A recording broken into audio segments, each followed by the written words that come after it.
Hallo und herzlich willkommen zu einer neuen Folge des NachHall-Podcasts vom Nachhaltigkeitsbüro der HU. Heute wieder mit dem neuesten Vortrag aus unserer Ringvorlesungsreihe Der grüne Faden. Viel Spaß beim Zuhören!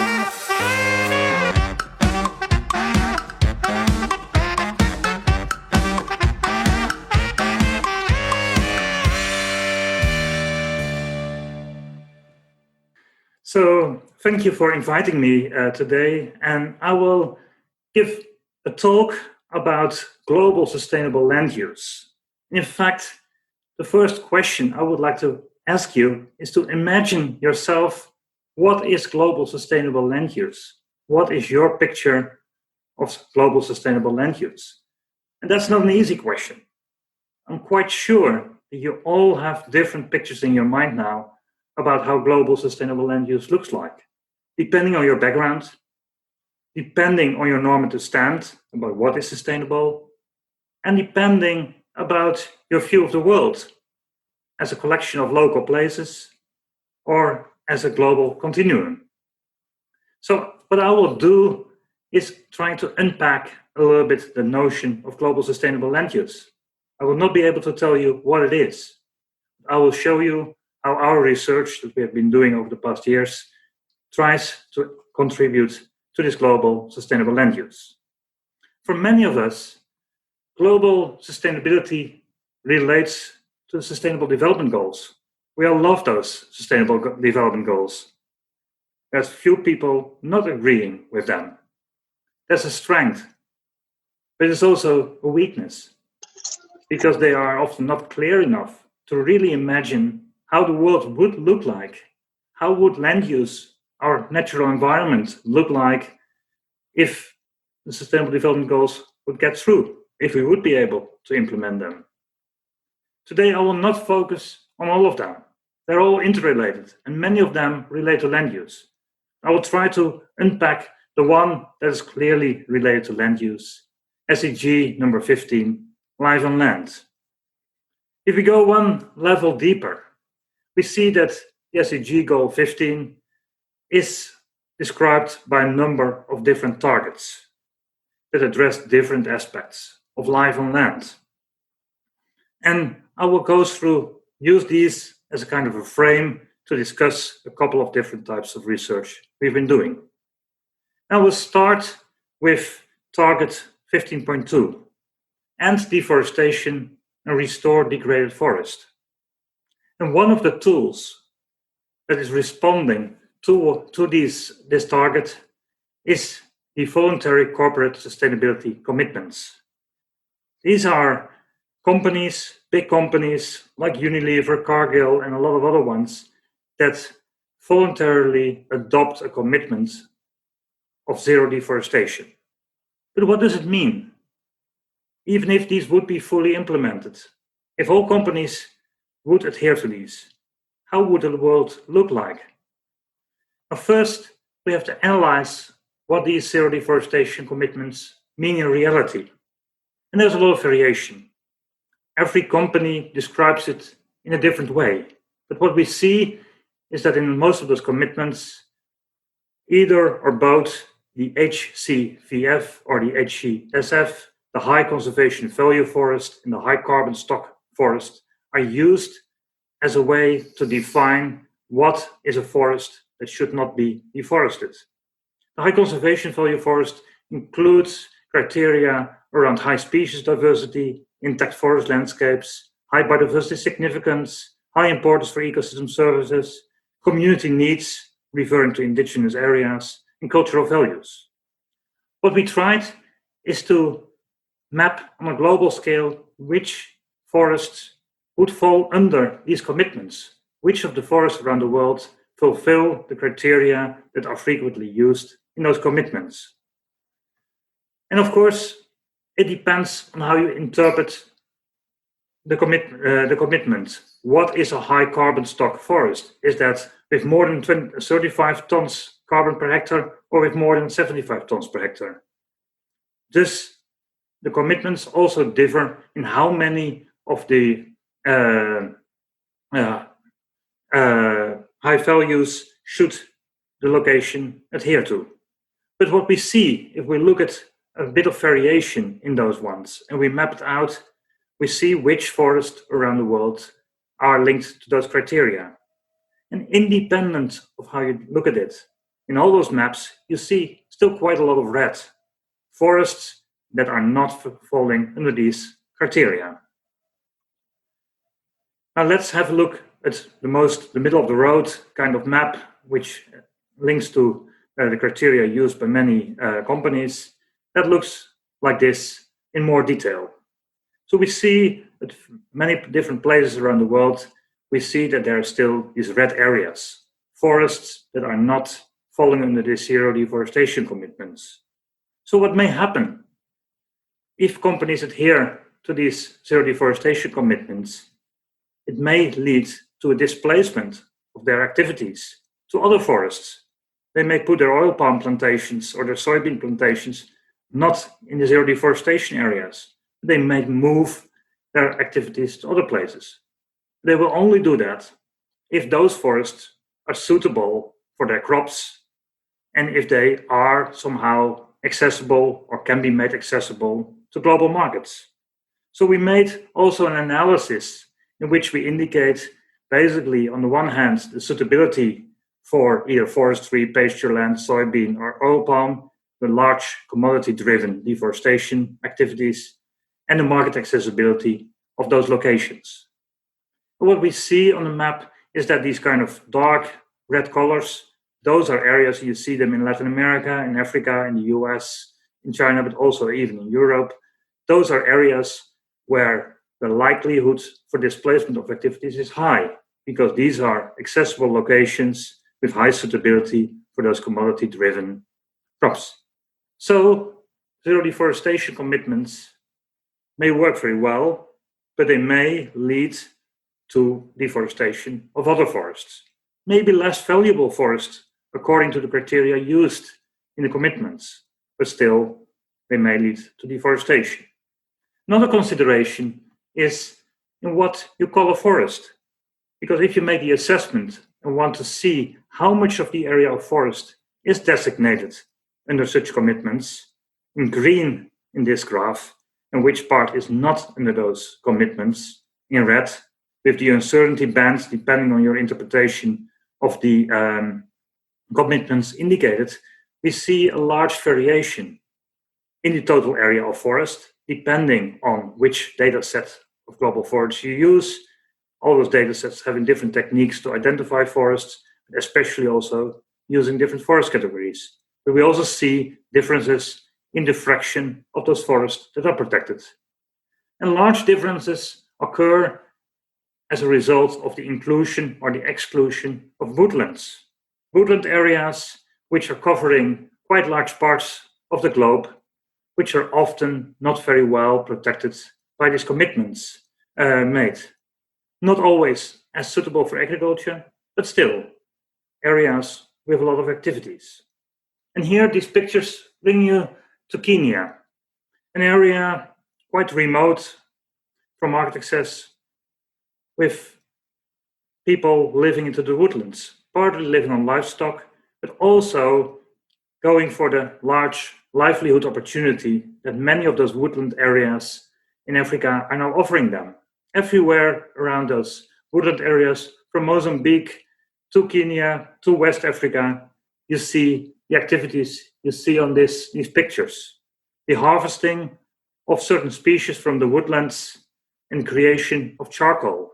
If you travel through those areas in Africa, along the road, you often see these bags waiting there to be picked up by traders to go to the cities, to go even to our barbecues in Europe, but also used as a large livelihood, a large income source for people that live in these often marginal environments. How to avoid degradation and destruction of those forests, those woodlands. In the SDGs, there's the notion of sustainable forest management. And a lot of NGOs, also in the study area in Kenya that I was showing you, are active of promoting sustainable management of charcoal harvesting, because the charcoal is an option to get a livelihood especially in dry years when agriculture is not possible. But do those actions towards sustainable forest and woodland management work in reality? Here we used an agent-based modeling approach. At the regional, local scale, we collected data of what's happening in this area in Kenya.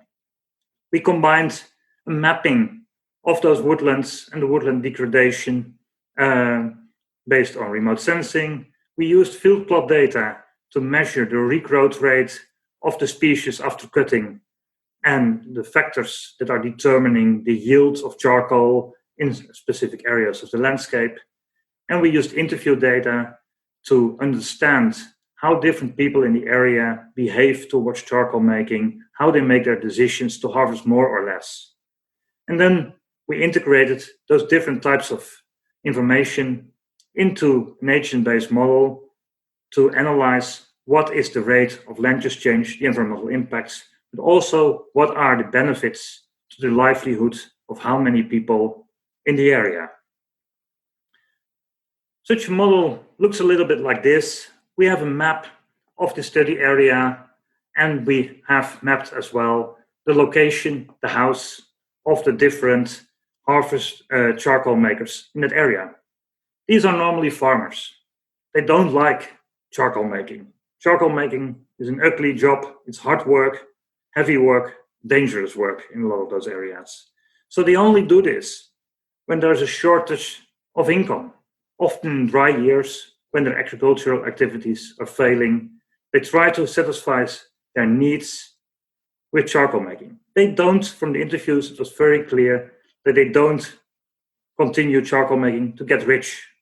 It's not good work, so they just do as much as they need. We also found that different people, depending on how much farming activities they have different behavior in charcoal making. Females are normally doing the charcoal making close to the house, while the men go further away to look for harvest locations. The ones that are only opportunistically making charcoal when needed because their main activity is agricultural are staying close to the house. Then the specialists who are moving far out of their location to make charcoal.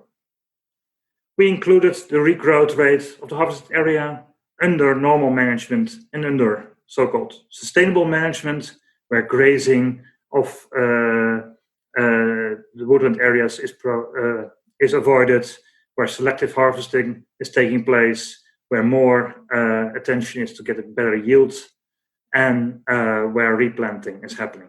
We accounted very strongly for climate change and climate variability, because these areas are getting slowly drier, with more occurrence of dry years when livelihoods need to be supplemented by charcoal making. And we accounted for the inflow of migrants to these areas. Putting it all together in a model, we get results like this.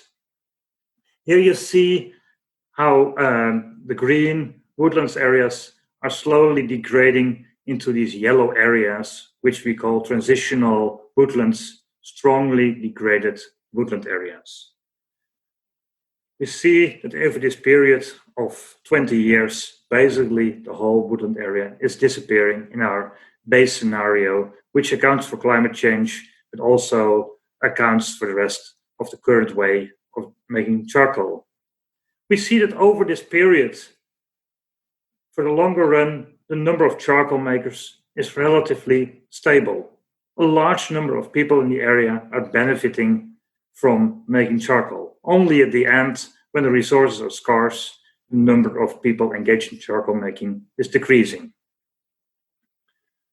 Now, this is not a bright scenario. This is purely degradation. And we played with variation in climate variability and so on. And you see the error bands. All the results were pointing in the same direction.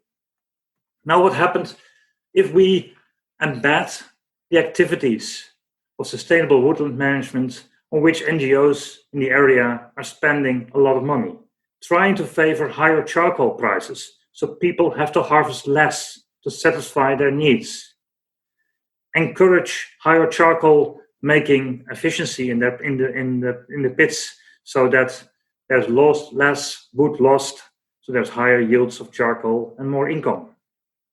And to encourage better regeneration of the vegetation by protecting against grazing and replanting. But what do we see? We see a difference. If we compare the base scenario, the blue line, with the sustainable management scenario, we see that the woodland area is decreasing less fast. But we also see that more people are still able, in the end, to make a livelihood of charcoal. But what's happening here? Why doesn't it really stop the degradation? Because of the process of that there is a larger number of people willing to engage in charcoal making. In a drier climate, it's the only livelihood option. And if in the neighborhood of people there is still vegetation available, they will engage. So rather, the positive effect of the charcoal making on prices is counteracted by the influx of more people making charcoal. From a social point of view, it's positive because more people have a livelihood option through this sustainable management. But in terms of the degradation of a forest, the results are only minimal. And these things are not always considered by the NGOs aiming for this kind of sustainable management, that sometimes these good inputs are counteracted by the negative ones. And a model environment can help to balance those things. Now let's go to the next target, target 15.3, which states enter certification and restore degraded land. If we go to more details of this target, it embraces the concept of land degradation neutrality, LDN, which is the trademark of the UNCCD, the United Nations Convention to Combat Desertification. And what does LDN mean? It's a principle in which countries, and quite a lot of countries around the world, have adopted an approach in which they promise to counterbalance degradation of land and soil by improvement, restoration of land. So while they acknowledge that you may still lose land due to deforestation, road building, urbanization, erosion, they also say that's okay if needed, but then you have to counterbalance that to achieve a no net loss. But always engaging in what they call the mitigation hierarchy, first trying to avoid or reduce the amount of degradation, and then aiming at counterbalancing the unavoidable losses by reversing it.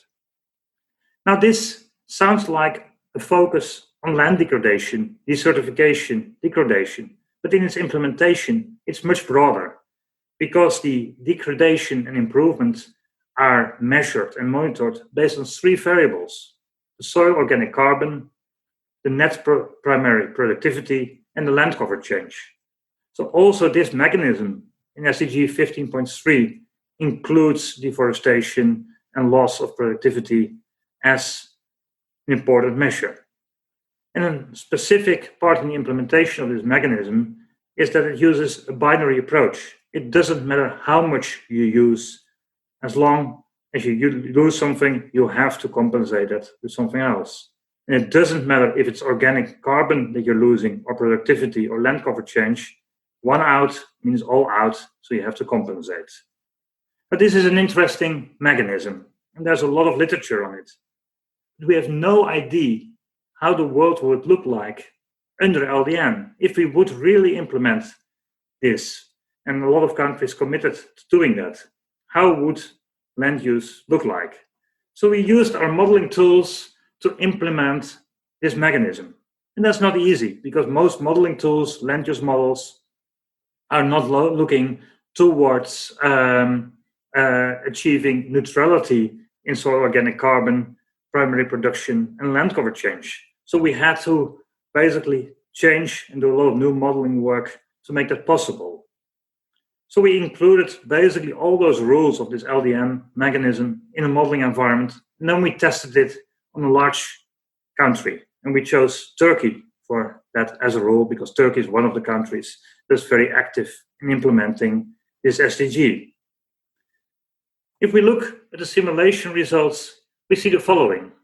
On the left-hand side, we see a standard scenario. We used the SSP2 scenario, which are the IPCC scenarios that describe basically SSP2, a business as usual in terms of population growth and consumption. So under that conditions, what we see here, that Turkey, without implementing this LDN, they would see mostly land use change processes that are related to degradation, intensification of crop production, deforestation, some reforestation happening, but largely a degradation, according to the rules of the LDN monitoring framework. If we include LDN in the model, we see that the mitigation hierarchy is not very well fulfilled in the model. We see the same amount, 23% of the land surface in 40 years' time will see a degradation. But in this case, it is compensated for by an increase of restoration activities on 23% of the land area as well. Now, how does that look like on the map? On the left-hand side, you see a current land systems map of Turkey, where you see in the north some forest areas and all kinds of mosaic of low intensity annual crops, mosaics of crops and grassland. And you see how under a normal SSP2 scenario that land use would develop. That doesn't look like a lot of change, but if you look more closely, you see that especially irrigated systems are expanding very strongly in the area, the light blue areas, and there's quite a bit of change towards intensification of agriculture to meet the demands put on this scenario. Including LDN as a mechanism, you see a lot of change happening. The model had difficulty in finding a solution that would respect the demand for food and at the same time respect the conditions of land degradation neutrality. When I showed this picture at the UNCCD, they were rather shocked. Ooh, is this what LDN means? Yes, if you really fulfill the criteria of LDN, this is one of the possible solutions. There's not many other solutions to both meet the different requirements put on a country. So this is a first visualization of how a country could look like if they would really fulfill this SDG target. Now, how would the world as a whole look like? Here we did also a modeling exercise. We made it a little bit simpler. The full neutrality mechanism is computationally very complex to fulfill on a global level, and especially as it is a national level implementation that most countries choose, it doesn't make a lot of sense. But what we did is collecting for the globe all the commitments that are made to restore natural vegetation, avoid deforestation by the different countries. If we look how land use globally could develop under a standard scenario again, this is how the globe could look like in 2050.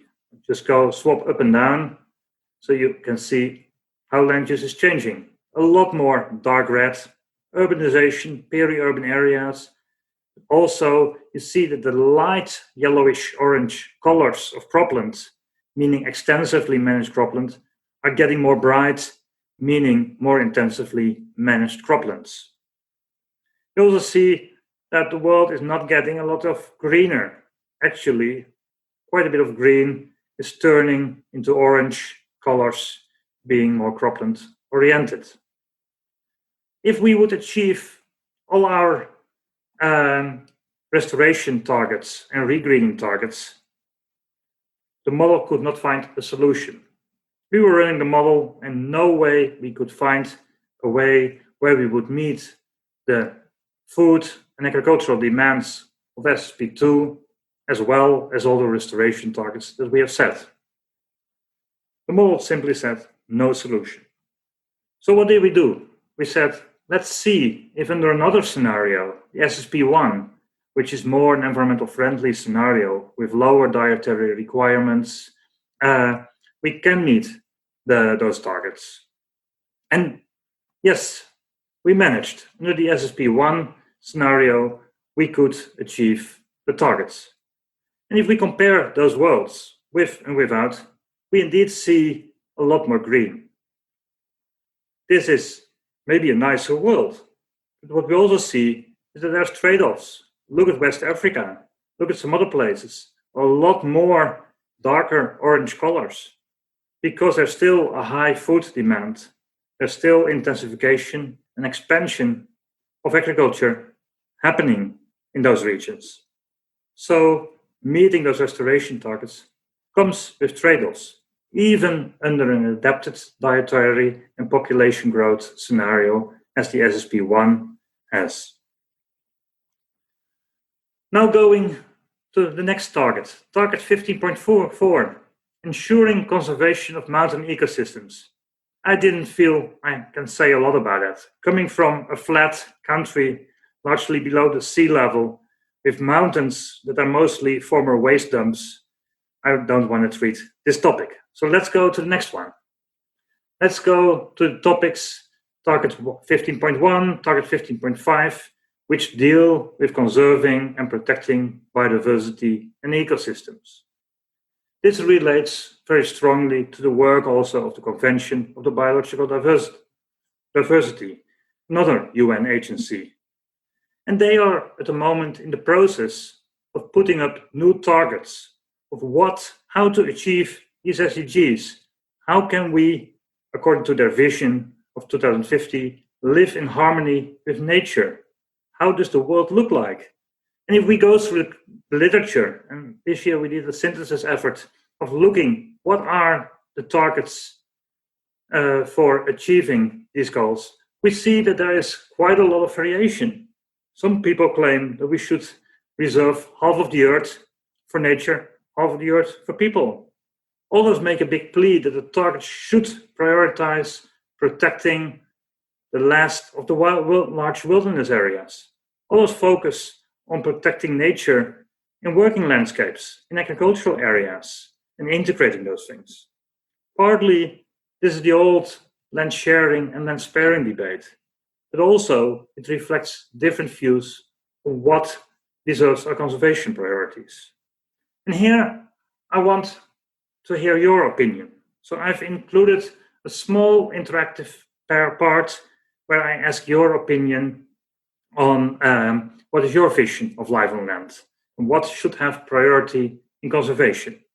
And I ask you to take your phone or to type the link that I've put here on the screen and answer 4 different questions. And you may not want to give the answers that I propose.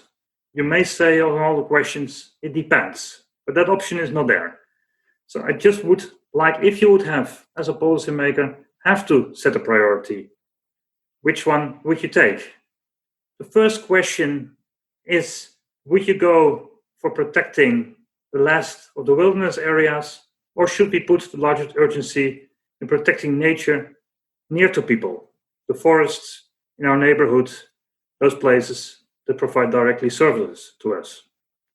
The second question relates to, do we need to prioritize the conservation of species, or do we need to focus on nature's contributions to people, ecosystem services, or biosphere functions of ecosystems? So what should have our priority?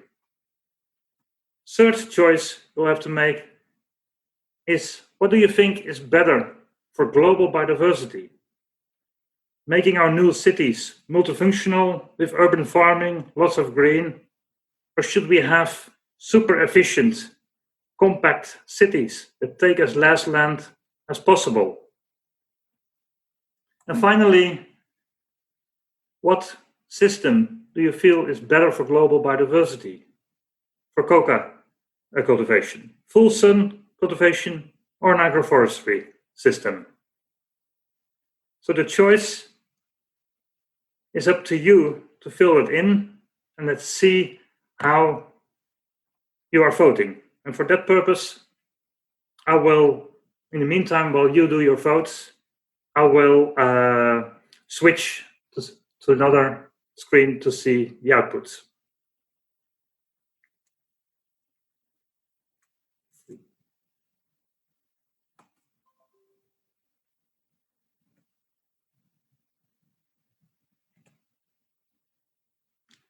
Can you see the results on the screen? Or do you still see my PowerPoint? We see the results. Perfect, so that works. So let's see what's happening. And we see that there is nicely not everybody is thinking the same on what is important. The conservation of nature near to people or the conservation of the last wilderness. We would have liked probably to say both. But if you have to put your resources somewhere, you have to make a choice. Let's also look at the other results. And again here, we don't see a large amount of agreement. Are we going for protecting species diversity because of their intrinsic values, because all of them are important and have their rights? Or are we going for protecting that at least we can survive because we get the right ecosystem services, because we sequester enough carbon, because we make the world turn around? Again here, a difference in opinion. Let's go to the next one. Here we have more correspondence, which is quite interesting because a lot in the literature, there is a lot of focus of reducing the extent of cities to spare land because cities are expanding often over the best agricultural lands because that's where they are located historically, which leads to a large proportional land take to compensate for that loss. But here, there is more agreement that we all prefer to live in a green city at least. And then also, here we see more agreement. We prefer the agroforestry above the full sun, very clearly. Now let me go back to the slides and address these in a bit more detail. You can see my slides again? Yes. Perfect. So let's see what research has done on these things. Of course, what should be priorities for protecting in the new conservation goals, there are different opinions. And early this year, we had a workshop where we brought together a lot of people that were having different opinions on these. And basically, the goal was to design a single target that would help communication about how we should preserve biodiversity.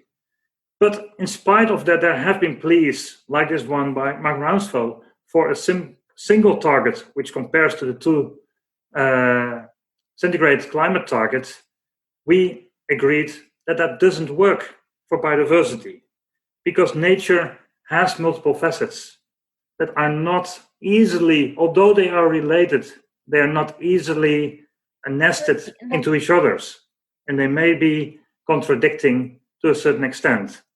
So this is the construct that we made to say of how the Convention of Biological Diversity can embrace different targets addressing different facets of nature, both at the level of ecosystems, at the level of species, at the level of genes, and at the level of the ecosystem services or nature's contributions to people.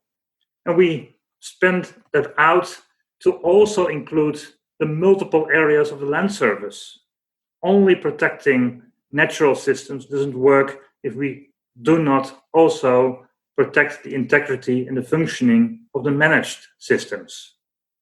So in the end, the proposal included aspects of both goals towards no net loss of area and the integrity of natural and managed systems, but also the strict protection of critical ecosystems, where there's rare species or that are essential for the planetary function. So this to make from the ecosystem level goals on species level or on nature's contribution to people level possible. Avoid substitution of one ecosystem by another one. And especially trying to target planning towards where restoration needs to take place. That was based on this idea that the area you use for biodiversity protection does not always lead to the same biodiversity outcome. It depends on location. Certain areas have more potential for protecting biodiversity, for delivering ecosystem services than other areas, which creates the envelope, which is sketched in this diagram, where we can have more, where we can achieve more with a smaller area if we optimize where we do the protection. And that comes back to studies. And this is a study published by Bernardo Strasbourg early this year that did an optimization approach of where should we restore natural systems in order to use as little as possible area that get most climate and biodiversity benefits. And the picture is clear. This is mostly in the tropics. Our ecosystems in Europe are in blue colors, not the highest priority. This corresponds with an earlier study towards the former CBD goals, the HE targets, where also priority areas for having expansion of protected areas were identified. Again, a lot of the red colors, the highest priorities, are in the tropics. And this also corresponds with runs of integrated assessment models, and for the sustainability scenario, again here, SSP1, where we see a lot of regreening in certain areas in Africa happening.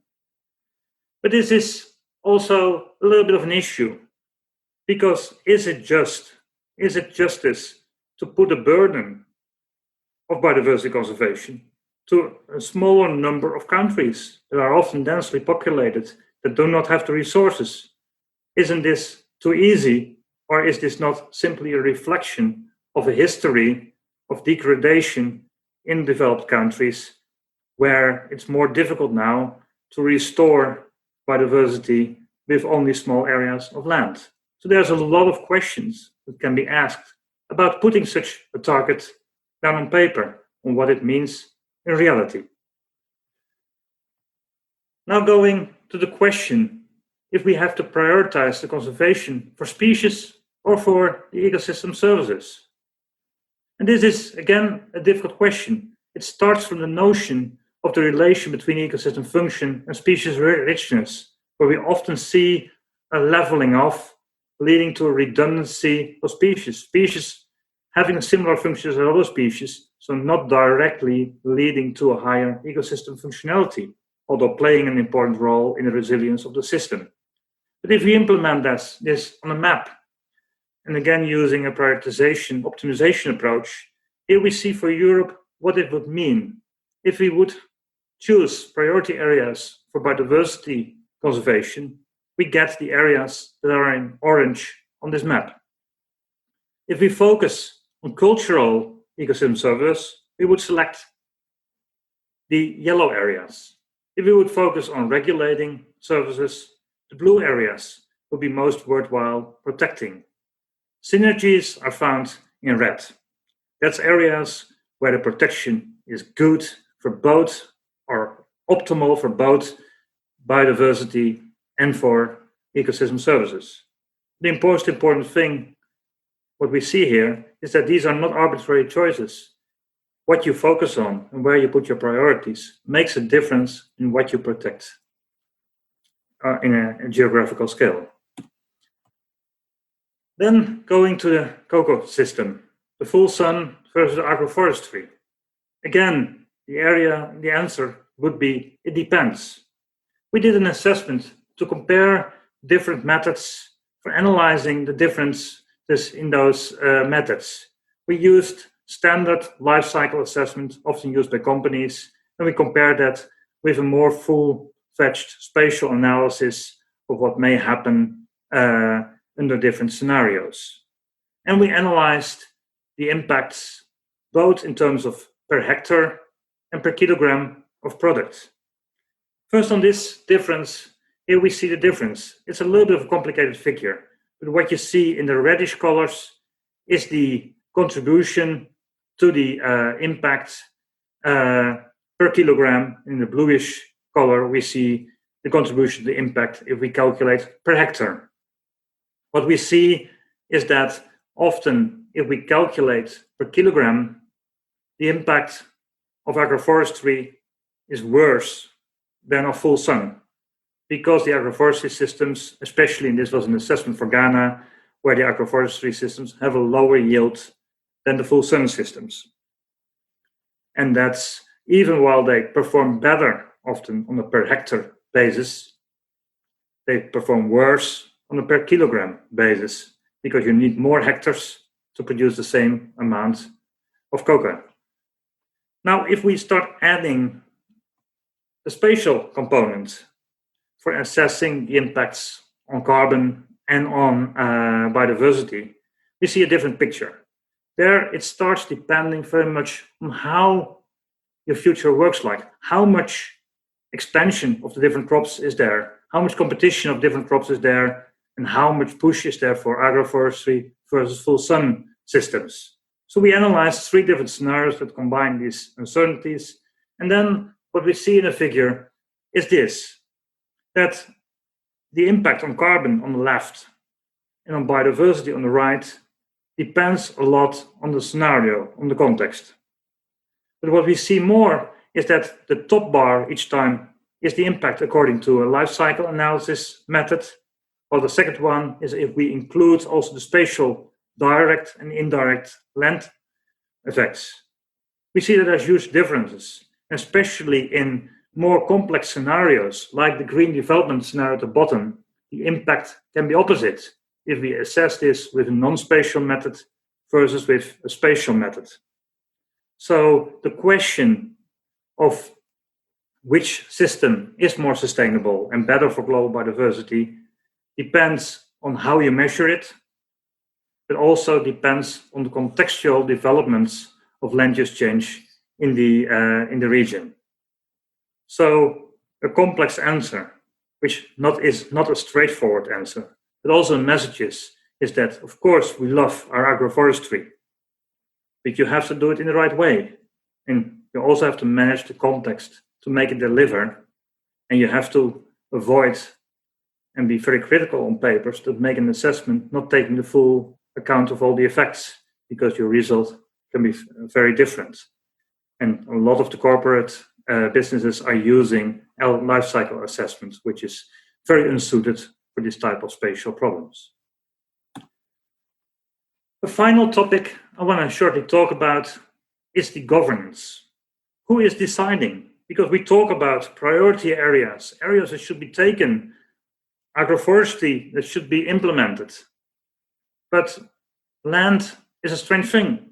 We do not own the land, and we own the land. Land is owned by a lot of different people around the world. We set rules as a government, but we also have different agencies playing a role, which often leads to conflict. Lands are privately owned, but producing public goods, which makes it very complex how to govern land.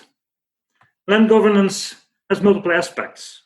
There's land use planning that accounts for the environmental priorities that we were discussing about, the economic priorities, but also the social justice priorities. There's land tenure, the right to use the land, the right to access the land, the right to control the land. And there's all kinds of land-based interventions, policies that constrain certain things, that enable things or incentivize things, which leads to an enormous complexity of achieving things. And this leads to not so many easy things. Is land tenure, everybody having an equal share of land and managing his own land, always the best solution? Look at this picture. Is the left-hand side, with many smallholders, each having their own land, but living in poverty because not having the means to invest enough on the land, is that better than the right-hand side, where the land is managed by a big landowner, very productive, needing less land for a lot of production? It's not that simple to answer that question. There's many aspects to that. That's land governance. And often it's seen that land tenure is the holy grail, because increased land tenure security can lead to more investment in sustainable land management, because people have an ownership. There's also other impacts, and empirical case studies across the world show that there is evidence for these effects, but not convincingly, because it also depends on how much resources you have to make this happen. And land ownership, and here we have some data for farm size, is enormously different around the world. And I included a small thing from The Guardian this week, a new study of the Land Coalition, which tried to quantify some of that kind of inequality in land ownership. And we see that there's heavy dynamics. On the left-hand side, you see a map of Europe, where we see already in Europe very large differences in economic farm size. But what we also see is that in the trends, almost everywhere around Europe, except for the small blue areas, we see strong increases in the size of individual farms. So there's a lot of dynamics happening. And how do those farmers, how do they make decisions on the land? So here we did a small study to basically see what do we know about what are the ways farmers decide on how to make decisions on the land. Do they adhere to environmental objectives, economic objectives, or what else? We collected case studies around the literature around the globe and analyzed how people in those case studies make decisions on the land. What is their motivations, objectives, attitudes, and their ability in making land use decisions upon specific drivers of land use change?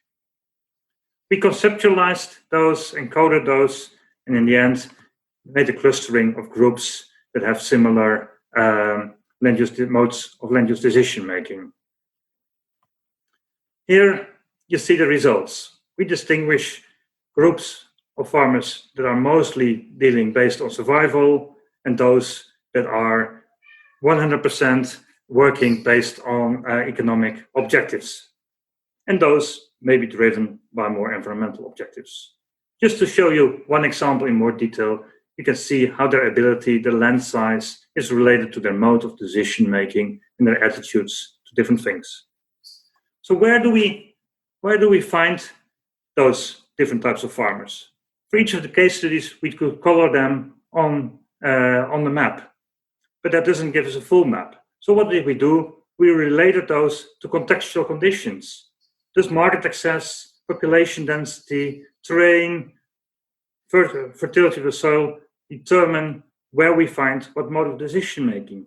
Yes, we found strong relations between the type of decision making and these contextual variables, which allowed us to extrapolate maps for finding a likelihood of finding a specific mode of decision making until a summary map where we see a colorful palette of different types of decision making in different places of the world.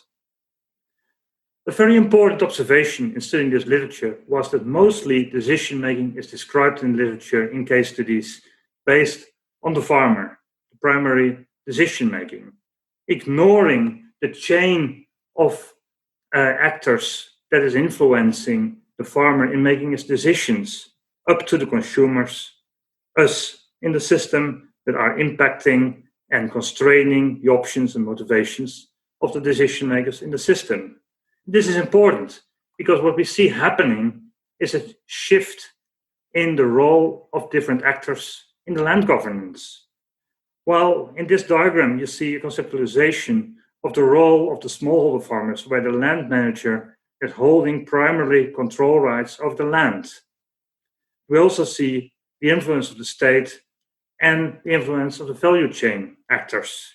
And we see that new emerging phenomena, like the large-scale land acquisitions, are much stronger determined by the value chains than the original subsistence-focused farms. These new dynamics of value chain coordination and land control dynamics, like the transfer of land control rights, but also the lobby power in agricultural policymaking, are all symptoms of a shift from the primary land managers towards more value chain coordination and land control transformations. We know a little about that. We know a little bit where we find the large-scale land acquisitions. But where do we find supermarkets making contracts to farmers? Very little evidence in the literature of where these kind of contract farming are getting dominant over land use. Finally, in governing land, there's different mechanisms. I started this talk talking about the voluntary commitments of zero deforestation. But there's many more tools that we have in dealing with these complex land governance issues, from trainings to bans and moratoria, different levels in the response hierarchy, different types of tools. To conclude, I use the SDG 15 to illustrate the wicked problems of achieving sustainable land use. Sustainable land use is a normative construct, balancing trade-offs. We all make our trade-offs individually. The trade-offs are largely a consequence of the land scarcity and the high demands. And in a lot of our research and a lot of our conservation, we do not look at the justice dimensions of what we do where and how it affects different people. It's essential to focus on the land governance mechanisms and the decision making, as you cannot decide on the land use on a high level. We love the SDGs, but we have to indicate how we can achieve those. So the big tension field is that we want a lot, and the SDGs make us seem, that's why we love them, that we can have it all. But in the end, in dealing with a scarce resource, we may have to reframe the notion of land sharing and land sparing in a way that we spare the land not just by intensification of practices, but by lowering our consumption levels to take the pressure off the land resources.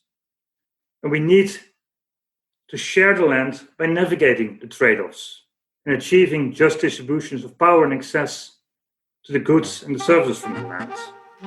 With that, I would like to thank you for your attention.